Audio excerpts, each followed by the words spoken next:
بسم اللہ الرحمن الرحیم۔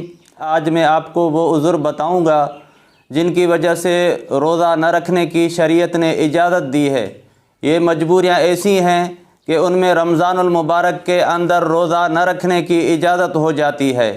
پہلی مجبوری یہ ہے کہ بیماری کی وجہ سے روزے کی طاقت نہ ہو یا مرض بڑھنے کا شدید خطرہ ہو تو روزہ نہ رکھنا جائز ہے، رمضان کے بعد اس کی قضا لازم ہے۔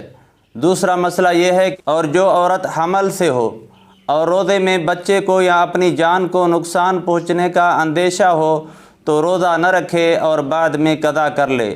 تیسرا مسئلہ یہ ہے کہ جو عورت اپنے یا کسی غیر کے بچے کو دودھ پلاتی ہو، عورت اپنے بچے کو دودھ پلائے یا کسی دوسرے بچے کو دودھ پلائے اور روزے سے بچے کو تکلیف پہنچتی ہے یعنی دودھ نہیں ملتا تو روزہ نہ رکھے، بعد میں وہی عورت قضا کر لے۔ چوتھا مسئلہ ہے مسافر شرعی۔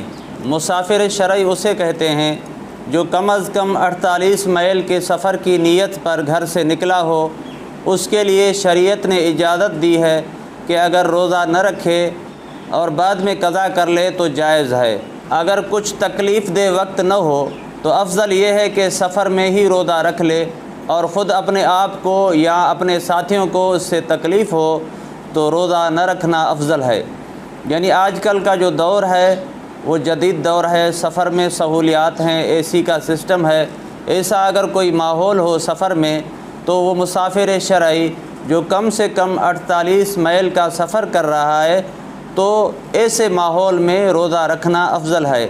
اگر روزے سے آپ کو یا ان کے ساتھیوں کو تکلیف پہنچتی ہو تو روزہ چھوڑ دینا جائز ہے، بعد میں قضا کر لے۔ اگر مسافر کچھ کھائے پیے بغیر اپنے وطن واپس پہنچ گیا، اسی ٹائم پہنچا کہ ابھی روزے کی نیت ہو سکتی ہے، یعنی زوال سے 1 یا 1.5 گھنٹہ پہلے اپنے گھر پہنچ گیا، لیکن صبح سے اس نے کچھ کھایا پیا نہیں تھا، تو اس مسافر کے لیے بہتر یہ ہے کہ روزہ رکھ لے اور روزے کو نہ چھوڑے۔ اگر کوئی شخص کسی روزے دار کو قتل کی دھمکی دے دے، یعنی اگر آپ روزہ نہیں توڑو گے تو میں آپ کو قتل کر دوں گا، تو ایسے روزے دار کے لیے روزہ توڑنا جائز ہے اور اس پر قضا واجب ہے، کفارہ وغیرہ کچھ بھی نہیں ہے۔ کسی بیماری یا بھوک کا یا پیاس کا کسی روزے دار کو اتنا شدت سے تکلیف ہو تو کسی ماہر طبیب مسلمان نے اس کو یہ کہے کہ روزہ توڑ دے تو ایسے وقت میں بھی روزہ توڑنا جائز ہے بلکہ واجب ہے، اور بعد میں قضا کر لے، کفارہ وغیرہ کچھ بھی نہیں ہے۔ اسی طرح حیض والی عورت یا نفاس والی عورت۔ حیض والی وہ عورت ہوتی ہے جو ہر ماہ عورت کو جو خون آتا ہے اس کو حیض کہا جاتا ہے۔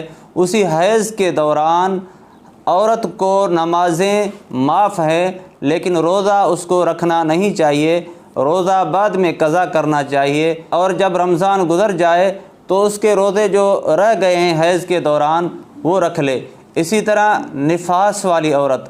نفاس والی عورت وہ ہے جو بچہ جننے کے بعد جو خون آتا ہے اس خون کو نفاس کہتے ہیں۔ نفاس والی عورت کو بھی روزہ نہیں رکھنا ہے، اور حیض اور نفاس والی عورت کو روزہ قضا کرنا چاہیے۔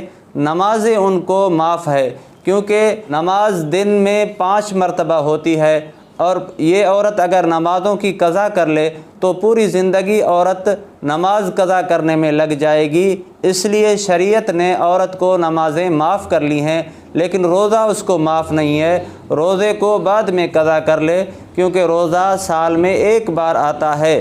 اسی طرح بیمار اور مسافر جو رمضان میں روزہ نہیں رکھتا، یا حیض والی عورت یا نفاس والی عورت رمضان میں روزہ نہیں رکھتے، تو ان مسلمانوں کو چاہیے کہ رمضان کا احترام کریں۔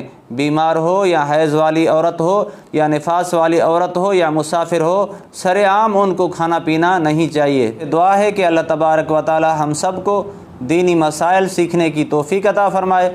وما علینا الا